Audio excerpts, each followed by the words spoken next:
Welcome everyone to this channel where I will be sharing episode reviews of that 1960s television show that I enjoy so much, Lost in Space. I encourage you to like and subscribe so that you don't miss each new installment as I work my way through all 83 episodes of this wonderful series. Up next, Season 1, Episode 7, My Friend, Mr. Nobody. Discouraged that no one has time or attention for her, Penny wanders off and discovers a cave that is a home to a presence of some kind. Penny befriends this presence, which she cannot see, and comes to call him Mr. Nobody. Dr. Smith discovers that this cave is rich in diamonds. Convincing Don that the area may hold the minerals necessary to find the deuteronium out of which rocket fuel will be refined, Smith tricks him into blasting near the cave, hoping to get his hands on those diamonds. That blast knocks Penny out, and in a rage, Mr. Nobody emerges from the cave and sets out to seek vengeance on those who hurt her. Mr. Nobody is one of those few episodes that is nearly perfect just the way it is. That said, I can't say that for myself, I consider it to be a top-tier episode. It's a real favorite of most fans, and while I do enjoy it very much as well, it's not among my absolute most favorite episodes. I'll get into more on why later, but for now, let's get on to the story. Don, John, and Will are all busy mining for deuteronium. In a hole drilled with a laser, they place some small explosive pellets, get down behind a rock, and prepare to blast. Penny discovers a pellet lying on the ground, picks it up, and comes looking for John, wandering onto the drill site just as the blast is set to go off. John jumps up and dives towards Penny, pushing her out of the way just in time.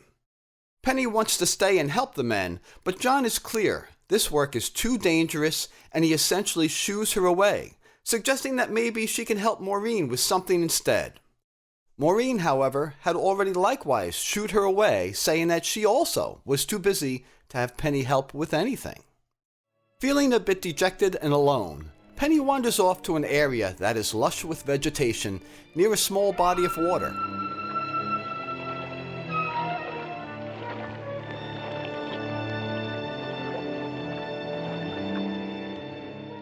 She reaches down to scoop up a handful to drink when a stream of water begins to bubble up towards her.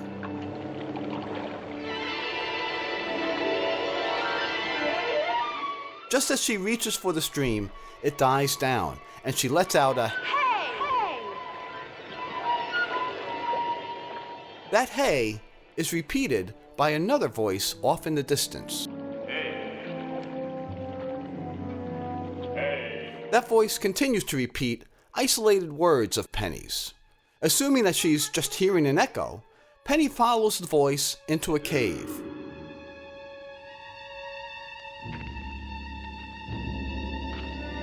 I'm just an echo, that's all.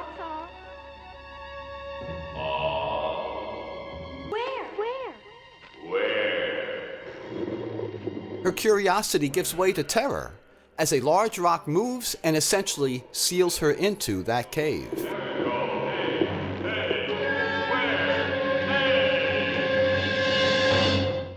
Meanwhile, Maureen and Judy are working on a new hairstyle for Judy. Will comes by looking for dinner, and we learn that no one has seen Penny recently. Just at that moment, though, Penny comes skipping in a much happier mood. She tells everyone that she's been playing, someplace, a place where a friend of hers lives. She's not clear on exactly what her friend is, still describing him as sort of an echo.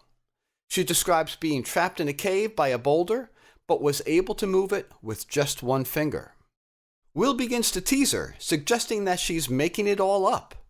As I've expressed in previous reviews, this sibling tension is fun, it's relatable, and adds to the family dynamic that is so important to the series. There are times when this tension is not especially believable, but in this instance, it is right on the mark. For me and my tastes, this Judy hairdressing scene seems silly and a bit superfluous. It does allow us, however, to once more be amused by this 1960s perspective on what conveniences lie ahead for all of us in the very distant 1990s.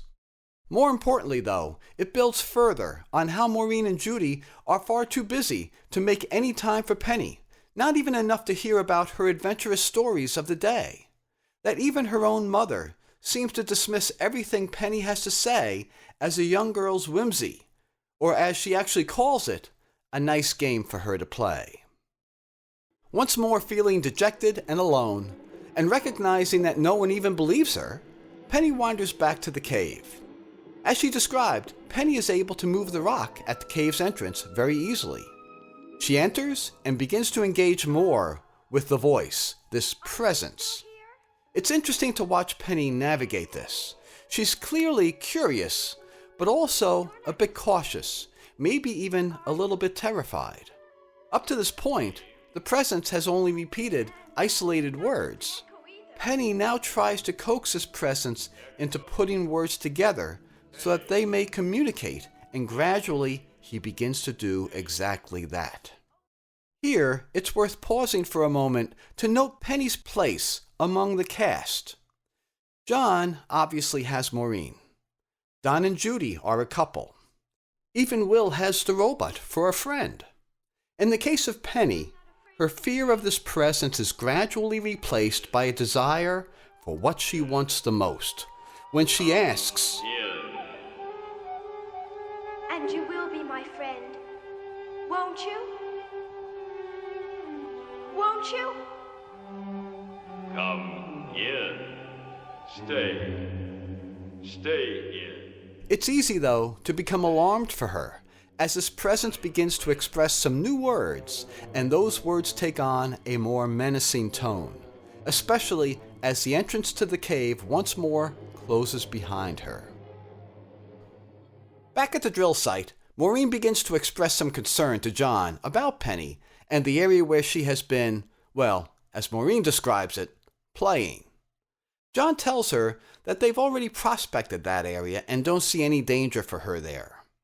Maureen, at least recognizing that Penny has been a bit down, sees that she's much happier recently and doesn't want anything to spoil that. Meanwhile, Dr. Smith is playing chess with the robot as Will looks on. Off in the distance, Penny begins playing with some jacks that she found. Will runs up to her and asks where she got them, and Penny says that they're a gift from her friend. Will, continuing his disbelief, asks derisively, how can someone who isn't even there give her something? She describes how he took a piece of his roof apart and there they were. Will calls her crazy, dismisses the jacks as little pieces of quartz that she just picked up, and then tosses them over his shoulder. Those stones land on Dr. Smith's chessboard, and Smith expresses his annoyance. The kids come over and Will apologizes. Penny says she can just go get more jacks, and the two of them run off. This sets up one of my favorite scenes of this episode. Smith boasts to the robot how he was just on the verge of winning their chess match when he pauses to examine the rocks more closely. He begins to think that these stones are much more valuable than just bits of quartz. Pursuing his hunch, he runs a small stone across the robot's bubble and it scratches the glass. Astonished, Smith apologizes to the robot for damaging his bubble. You see Smith's countenance change dramatically as he begins to understand what he is holding in his hand. He gives the stone to the robot and demands that he analyze it. Smith then runs after Penny. Attempting to ingratiate himself, he asks about her friend and if he would like to have him come along with her as some additional company. Penny is very clear. No, she is the only person he wants to talk to. About this time, the robot begins his report on the nature of the stone. Smith pauses the robot's report and then runs back to Penny, saying that, unlike the others, he believes in her friend. Penny remains resolute, however. Her friend is for her and her alone. Penny wanders off, so Smith returns to the robot. The robot delivers his report on the nature of the stone in a very geologic manner. It is compelling to hear Smith impatiently demand the answer that he already expects to hear. Well, say it. Say it. Most commonly referred to as the diamond. Diamond. Diamond. This scene ends with Smith looking off in the distance as he repeats the word diamonds, almost in a trance-like fashion. Smith's avarice is a constant throughout the series, something that is later typically presented in a rather silly manner. In this scene, though, it comes across as quite consuming and menacing. I truly love this scene. There is so much drama around Smith's discovery that penny stones, or jacks, are actually diamonds. Smith's own examination of them, especially his scratching of the robot's bubble, and his astonishment as well as apology to the robot over the scratch. And then the final revelation that these stones are indeed what he always thought they were, diamonds. As Penny said, whole walls of them. Let me pause here for a moment to consider the evolution of the Smith character.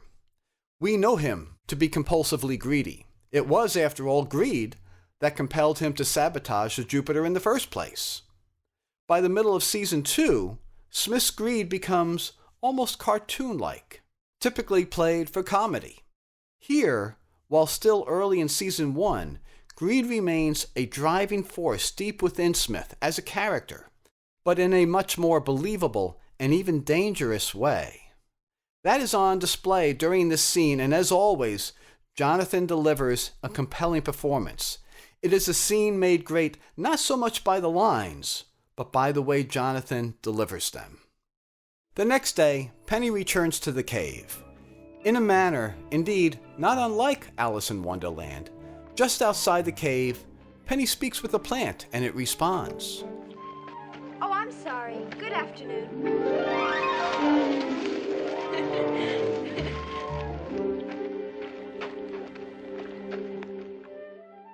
She drinks from the spring and it too responds to her. Thank you. Clearly in a very happy mood, she runs up to the boulder in front of the entrance, asks, and it just swings open for her. Outside the cave, we see Smith and the robot trying to track Penny down so as to understand where to find this cave laden with diamonds. The robot becomes perplexed when the trail ends at the boulder. There are a few small giggles here as Smith first derides the robot for his tracking skills. But once Smith realizes that the opening to the cave must be behind this boulder, we get some more of his witty alliteratives as he instructs the robot to push the boulder out of the way. The boulder simply can't be moved. The robot begins to warn of danger, but Smith is too focused on protecting what he describes as his diamond mine. Resetting the robot's sensors, Smith sends him back to the Jupiter. Inside the cave, Penny tells the presence that she brought along a book, The Ugly Duckling, so that he can learn some more words. The presence shakes up the cave to create more light for Penny, but she becomes upset by how rough he is being. This launches an interesting exchange between Penny and the presence as they both begin to explore exactly what this presence is. I still can't see you. I don't even know who you are. I don't know who I am. What? Oh, but that must be awful. Maybe you've been asleep or growing up or changing. I don't know yet.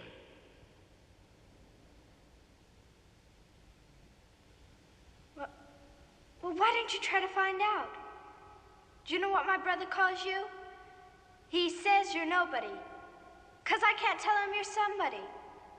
If you just... Is that a name like Penny? Of course. But you could try to be Mr. Nobody, couldn't you? If you just let me see a little bit of you. I don't know how. But try. You just can't stay down here until you die. What is die? Well, I don't think I'm exactly sure myself. But when someone can't speak anymore, or when someone can't move anymore. Like before you could remember me. This is a wonderful scene, and as the only on-screen presence, Angela as Penny carries it wonderfully. After a time, Mr. Nobody falls silent, and Penny becomes a bit concerned. She repeatedly calls out for him, and there's never a response until she starts to hear a voice. It is not Mr. Nobody. It is Dr. Smith, who has apparently found an opening through which he can call down to Penny. We can assume that this is the opening Mr. Nobody created to allow for more light to come into the cave for Penny. Smith tries to be Mr. Nobody to Penny, but she clearly recognizes that the voice is not the same. Now, for us, the viewers, it's easy to get distracted by how wildly different these two voices are, Mr. Nobody's and Smith trying to imitate Mr. Nobody. We must, though, remain mindful of two things.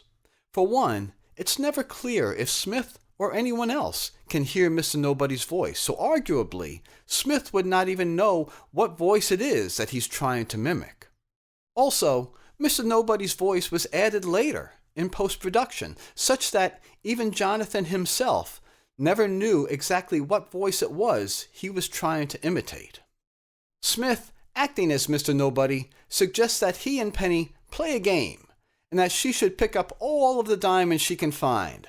Smith, however, begins to fall into the crevice and calls out to Penny for help. She runs outside of the cave and is able to pull him back up. Smith offers a weak explanation, and Penny immediately calls him out for pretending to be Mr. Nobody. Then, Mr. Nobody rolls the boulder back over the opening, sealing the cave up once more. Penny is distraught, but Smith is delighted, as this will secrete the diamonds until such time as he can blast open a better access hole. Back at the Jupiter, Smith begins working on Don, trying to convince him to come out to a site near the cave to do some blasting. To persuade him, he uses a piece of porous clay, an indication of a good site to drill for deutronium. Don is reluctant to head out to drill so late after a long and hard day, but the ever-manipulative Smith dangles before him the opportunity to be the hero, the one who, along with Smith, finally discovers what they have been looking for. Don agrees, and he and Smith hurry off, hoping to drill a test core before it gets too dark. This scene closes with Smith's expression once again clearly exhibiting the greed and lust that drive him. Penny comes out of the Jupiter and has a conversation with Maureen.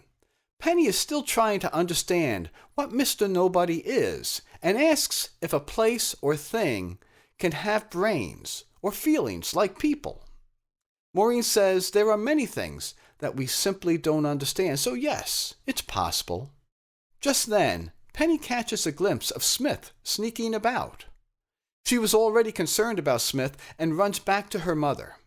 As she says, if things can have feelings, they can also become angry. She wants to go off to the cave to be with Mr. Nobody, but Maureen forbids it. Clearly, Maureen still thinks Mr. Nobody is just a fantasy in Penny's mind. Maureen first suggests that she can talk to Mr. Nobody right there at the Jupiter. Penny becomes heartbroken at the realization that her mother simply doesn't believe her. Maureen, hoping to make things better, only makes them worse when she tells how, as a child, she believed in a presence that lived inside her teddy bear. This, of course, further reinforces to Penny that her mother sees all of this as just a fantasy. Distraught, Penny runs into the ship. Back at the cave, Don and Smith arrive. Don is convinced that there's nothing to find at this site, but Smith once again refers him to the porous clay he claims to have found here. Don still doesn't expect a positive outcome, but as he says, there's no use in wasting the trip, and they begin to set up the drill. Meanwhile at the Jupiter, Will is working at a table, and John takes a seat. It is revealed that it was actually John who found that porous clay in another area and is looking for it. Not had a chance to see it yet. The porous clay? Gee, that's about the best find you've made so far, isn't it? Could be. I wonder what happened to it. I'll go look around the lab. No, stay and finish your work. I just thought I had it in my pack. This isn't really work. Just fooling around with some old rocks I picked up. Oh, drill and polish, huh? What are you doing, making yourself a necklace? No. Maybe something for Penny. Girls get so gloopy sometimes. Can you imagine bawling because you imagine... Will has been doing some work on the rocks that Penny found, and as he says, Only trouble is, some of these rocks are hard as diamonds. I enjoy these two little clips as they lace together. That last one with John and Will, and the next one with Will and Penny. The first clip sort of redeems Will for all of the chastising he's done of his sister throughout this episode, now making something specifically to cheer her up. I always smile a bit at John's expression as Will describes his intent. In this next clip, we have Penny, who was already concerned about Smith poking around Mr. Nobody's cave. Now knowing that the rocks are actually diamonds, and that Smith is about to do some blasting, she puts the pieces together and becomes thoroughly alarmed and runs off. Here too, I always smile a bit at Will's reaction over Penny's reaction, especially as he descends down the elevator. It's another look at a brother who just can't seem to understand his sister's emotions. Let me pause to note a little something about this elevator. Here, while still early in the series, we see that the elevator requires two sets of controls. The buttons on the cage that open and close the railing, and then the second set of controls behind Will that actually raise and lower the elevator.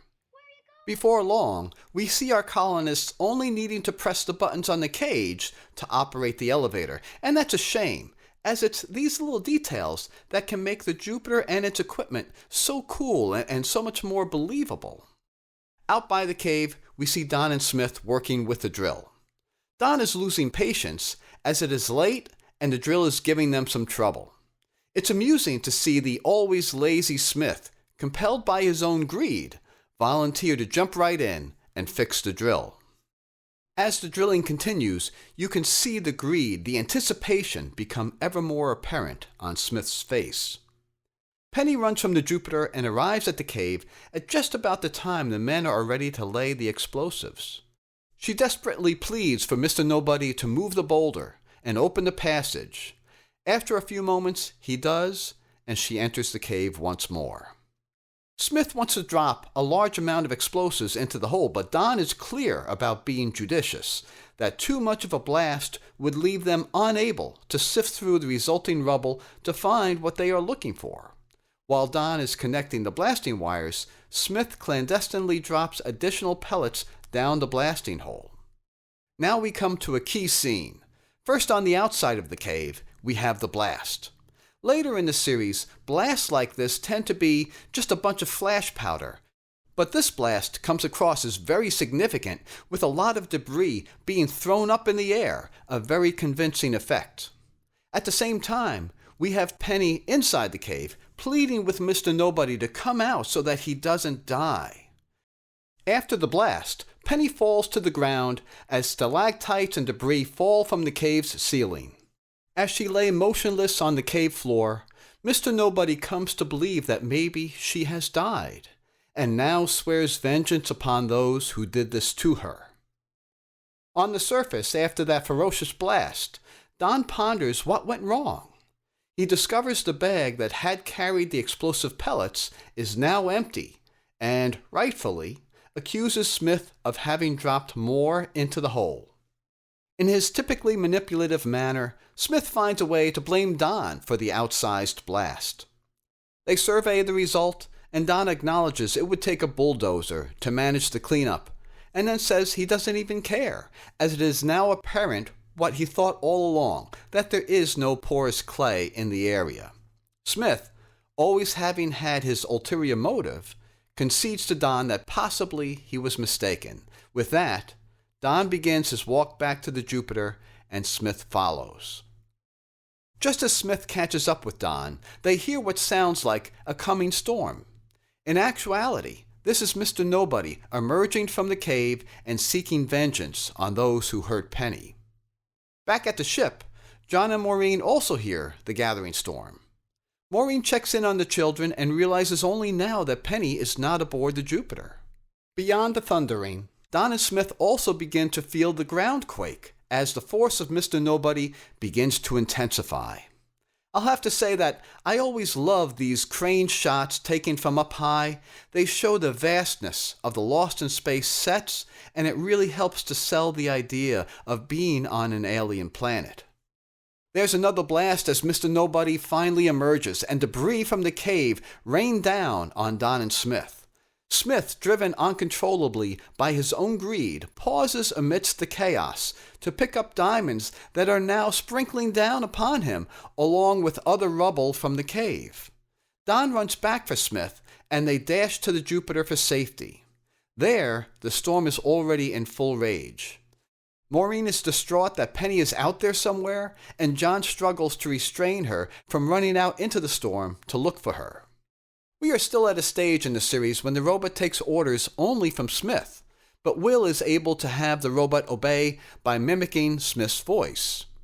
John has Will command the robot to run an analysis on whatever it is that's happening. The robot states, Negative.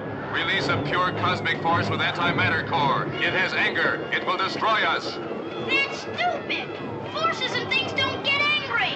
It has anger. It will destroy us. Just then, Don and Smith begin to approach the ship.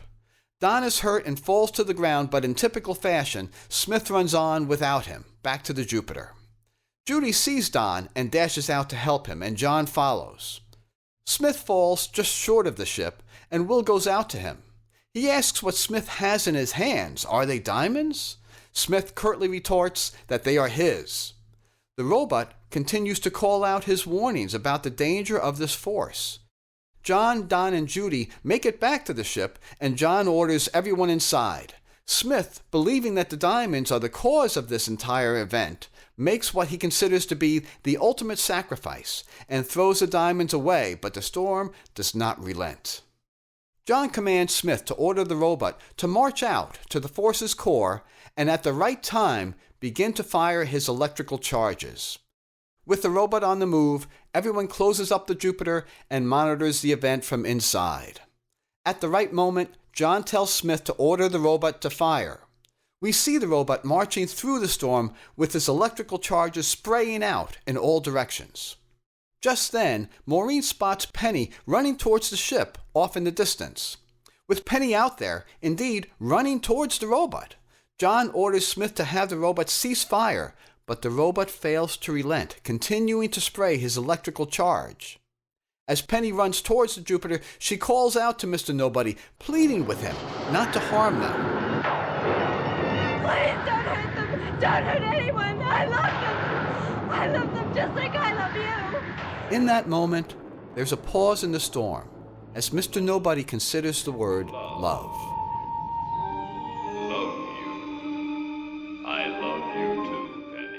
And with that, the storm breaks. Penny thanks Mr. Nobody, but there is no response. Everyone steps back outside the Jupiter, and John and Maureen come running up to Penny. Will dashes out and expresses his despair over the robot that is now in pieces. It is in this moment that everyone stops and looks up to see a phenomenon unfolding in the sky, possibly the formation of a new galaxy. Judy asks the question, Don, what is pure cosmic force? What does it turn into? I don't know. There are a lot of things I don't know. And with that, we have a very powerful conclusion to a fantastic episode. There was all the wild action and danger of Mr. Nobody's vengeance, the robot marching out to confront that force, the danger Penny was facing as she ran through it all, and then everything is brought to a head by the power of love.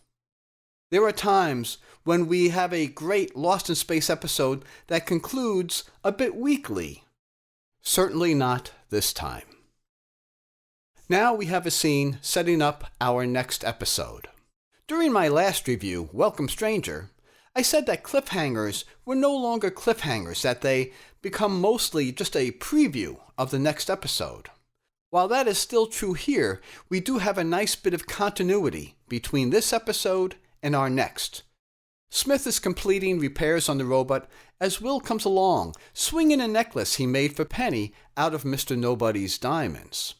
Will tosses them aside, and Smith picks them up. As he considers the immense value this string of stones would have back on Earth, we hear Smith utter one of his iconic phrases for the very first time, "Oh, the pain." Later in the series, this becomes sort of a throwaway line for Smith. In this first instance, however, he says it as though he was in genuine pain, and it is a fantastic and fun moment. When I think of the value of these rocks back on Earth, oh, the pain. The pain. Then we transition to a perspective from inside an alien spaceship as it views the Jupiter campsite, and this is what truly sets up our next episode. So a few more thoughts about Mr. Nobody. Unquestionably, Angela carries this episode.